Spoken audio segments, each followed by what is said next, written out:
Você está ouvindo a partir de agora o podcast Longevidade, programa produzido e apresentado pelos alunos do curso de jornalismo da Universidade Estadual da Paraíba.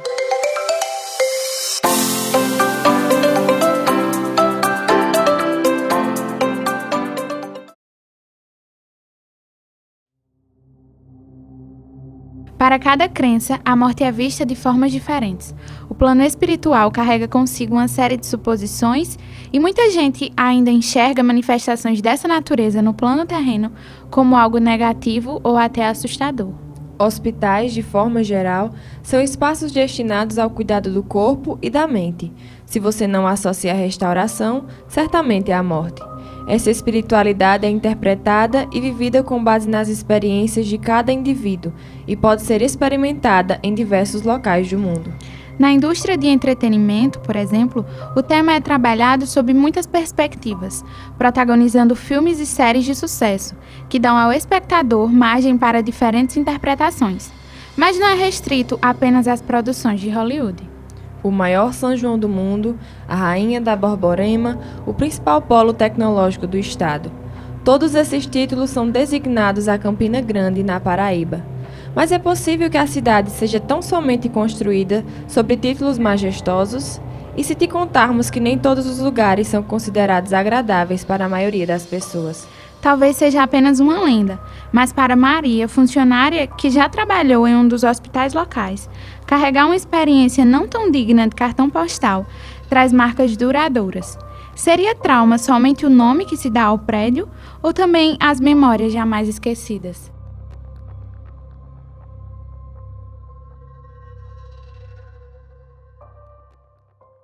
Aqui vamos contar histórias reais, mas com personagens de nomes fictícios, para a preservação de suas identidades. Contaremos como casos semelhantes ao de Maria são corriqueiros em diferentes hospitais. Nesse episódio especial do podcast Longevidade, eu, Esther, e eu, Paloma, apresentamos Trauma, vivências para além do nome. Desde já, avisamos que o conteúdo pode ser sensível para algumas pessoas. Sejam todos bem-vindos.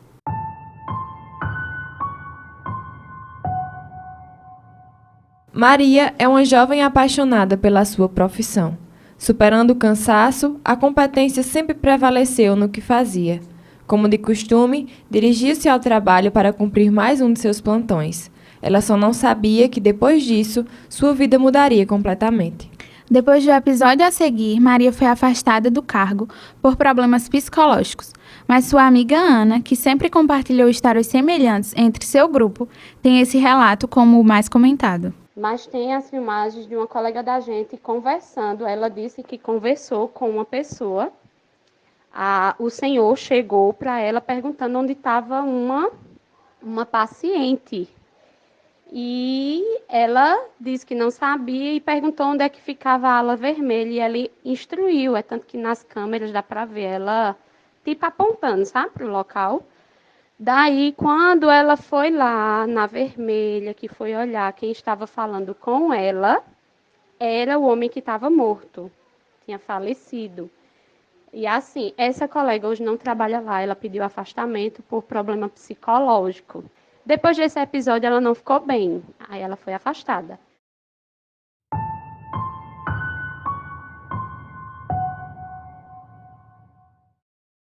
É fácil pensar que isso pode ter sido algo da cabeça de Maria. Apenas se você não souber que experiências como essa se repetem em outros hospitais e com outros profissionais. Antônia é acostumada com a mudança de turnos e nessas transições, durante o longo período em que trabalhou no Dom Pedro I, conheceu colegas e diversos tipos de relato. Pelo visto, é muito mais comum partilhar histórias desse tipo do que se imagina. Assim, trabalhei muitos anos no Pedro I e quando eu trabalhei lá, trabalhei vários horários. Trabalhei à noite, trabalhei durante o dia. Eu, particularmente, nunca vi nada. Nunca vi, nunca ouvi nada, sabe? Mas ouvi relatos de colegas que já viram, tipo aquela história da enfermeira loira, né? Que de repente estava aparecendo nos corredores, né? Vi também relatos de paciente que disse que foi chamar uma enfermeira que estava no posto e era uma enfermeira realmente, e essa enfermeira ainda chegou a responder, dizendo que ia lá no quarto trocar o soro, né? Só que quando voltava para chamar novamente não tinha ninguém. Tinha uma outra pessoa totalmente diferente, né? Escutei também relatos de ver, né, essa enfermeira vestida de branco nos corredores do hospital. A enfermeira que as meninas sempre falavam no peito primeiro, quando não era uma loira, era uma de moreno, uma morena de cabelo preto, né? Cabelo longo preto, andando com jaleco aberto. Minha mãe trabalhou muitos anos no Hospital da Eclipse. Ela já viu realmente parecia um homem encostado na parede em um dos corredores à noite, quando ela saiu para pegar uma certa medicação na farmácia. E ela disse que olhou para trás e viu tipo uma pessoa encostada na parede olhando para ela, só que não deu para ver realmente quem era o rosto. Mas foi assim, como é que se diz? Em questão de segundos, sabe? É quando ela virou para fechar a portinha de onde ela estava tirando a medicação, que olhou novamente, a pessoa não estava mais lá. Ela disse que era uma estrutura, era uma imagem de um homem, só não dava para ver o rosto, estava vestido de branco. Né? Manhã também disse que já viu vultos passar várias vezes. Os casos vão ficando cada vez mais intensos. No Instituto de Saúde Elpidio de Almeida, maternidade da cidade, Joana, acompanhada de uma amiga, viveu um episódio inesquecível. Se configura como uma daquelas memórias que queremos sufocar dentro de nós, mas sem sucesso. Eu e uma colega estávamos no repouso e de repente eu senti a mão pesada de alguém como puxando o meu cabelo. Eu olhei para o lado, ela estava na cama do lado e estava dormindo. Eu acordei bastante assustada e não consegui mais repousar no meu horário de descanso. Já teve casos de uma colega subir a rampa gritando, dizendo que viu Dr. Elpidio, que é o fundador do qual surgiu o nome. Ela disse que ele estava rondando todas as rampas. Ela chegou bem ofegante, dizendo que viu ele.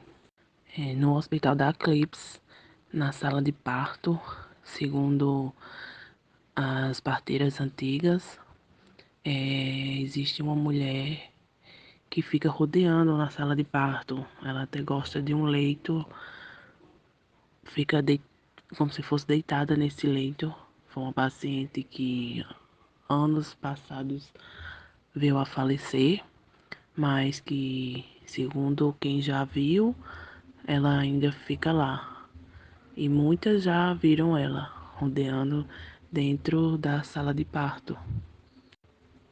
Houve relatos também de uma colega chegar bastante assustada, contando que viu um homem um homem sem as duas pernas entrando pela porta. Quando ela foi olhar, não tinha mais ninguém passando pela porta. Ela ficou bastante apreensiva. Outra vez foi na escada. Tinha uma criança chorando na escada, porém, quando fomos olhar, não tinha mais, só a colega que viu. Na porta da UTI, se você passar no Hospital da Eclipse, você vê muitas coisas se mexendo, escuta barulhos. São relatos de que pessoas que faleceram lá convivem lá. Além disso, ainda é muito comentado sobre a energia pesada que esses locais carregam. Prédios que já foram destinados para uso hospitalar hoje estão abandonados e, segundo a população, coisas sobrenaturais acontecem por lá, motivo pelo qual não aparece comprador para o terreno. Segundo Simara, especialista na arte da bruxaria e com variadas e vastas experiências religiosas e espirituais, hospitais e clínicas psiquiátricas carregam uma intensa energia e presença de espíritos que, por algum motivo, não conseguiram concretizar a transição do plano físico para seus devidos descansos espirituais.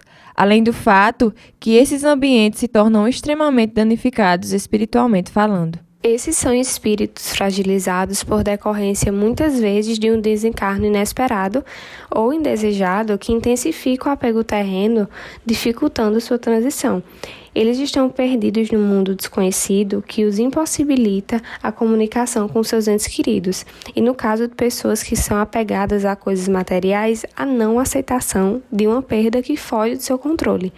São locais com grandes acúmulos de espíritos desencarnados e que vivenciam não somente suas próprias dores no caminho da transição, mas também enquanto internos, com as dores dos seus entes queridos, enquanto acompanhantes, o que dificulta suas passagens, e isso proporciona um ambiente carregado de energias contrárias e pesadas. Mas e se alguma pessoa, paciente, acompanhante ou profissional, avistar alguns desses espíritos, poderiam afetá-los de alguma forma? Segundo Simara, isso vai depender do grau de espiritualidade de cada indivíduo. O caso de Maria, contado anteriormente, ilustra muito bem uma possível reação. Existem pessoas suscetíveis à interferência desses espíritos e outras não. As suscetíveis geralmente atraem esses espíritos através de portais que os possibilitam a aproximação e domínio. As não suscetíveis também são afetadas de alguma forma, já que esses espíritos não conseguem abertura com facilidade. De acordo com Simara, para que possam seguir em paz para o outro plano, seria necessário direcioná-los ao caminho da luz por meio de reuniões espirituais.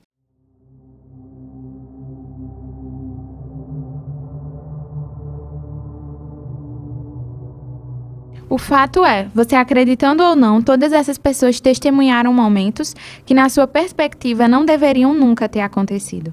Talvez Maria ainda estivesse trabalhando se tivesse faltado ao trabalho naquele dia fatídico. Assim, Campina Grande segue guardando segredos não noticiados e merecendo mais alguns títulos para a conta. Que nome você daria? Podcast Longevidade, episódio especial Trauma, vivências para além do nome. Esse podcast é fruto da disciplina de Laboratório de Jornalismo Digital, realizado pelos alunos da Universidade Estadual da Paraíba, sob a orientação da professora do referido componente curricular, Verônica Almeida. Nas vozes de Esther, Paloma e Cecília. Produzido e editado por Ana Cecília, Esther Santos, Maria Maíse e Paloma Ribeiro. Músicas disponíveis em SoundCloud e Epidemic Sound, com a produção e edição de áudio por Giancarlo Galdino.